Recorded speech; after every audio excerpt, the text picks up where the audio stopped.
No one understood me. I was living alone in a world surrounded by darkness.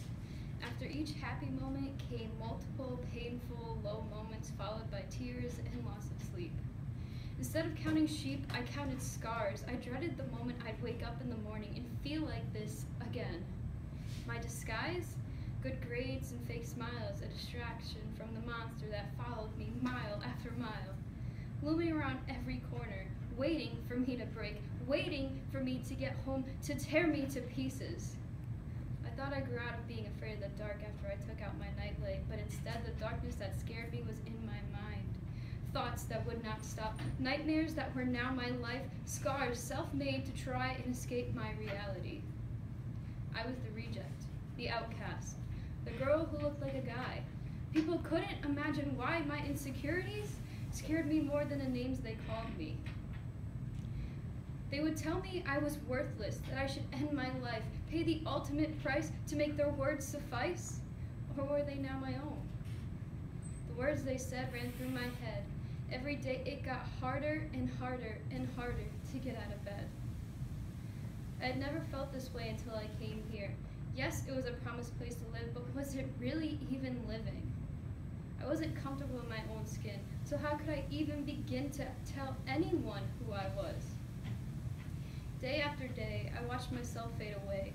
I couldn't even look in the mirror anymore in fear that he would be there.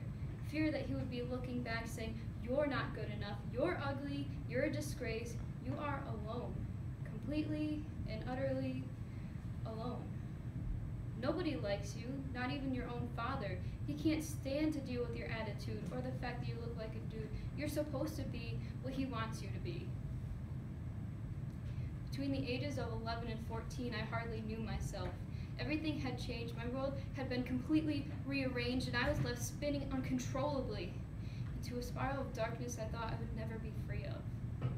Until one day, I decided I had enough. I realized that life can be rough, but in time you grow stronger. You no longer have to seek happiness. It comes to you. I prevailed. I told that monster to go to hell, back to the place that it was spawned, back to the place that it belonged, away from me. You learn to avoid this monster you've called your friend for so long. You learn to smile even when he thinks you can't take the punches life throws in your face. Disgrace? Nah, Mom always thought you had a beautiful face and was the one who took your father's place and played both roles. After asking God why for so long, I stopped. I realized the only person that could change how fucking terrible I felt was me. I was the only one who could change my mind, and in time, I did. I was in control now, not some twisted, horrifying monster I called depression. I got my life on track, didn't even bother trying to look back. I was on a mission that went nowhere but forward.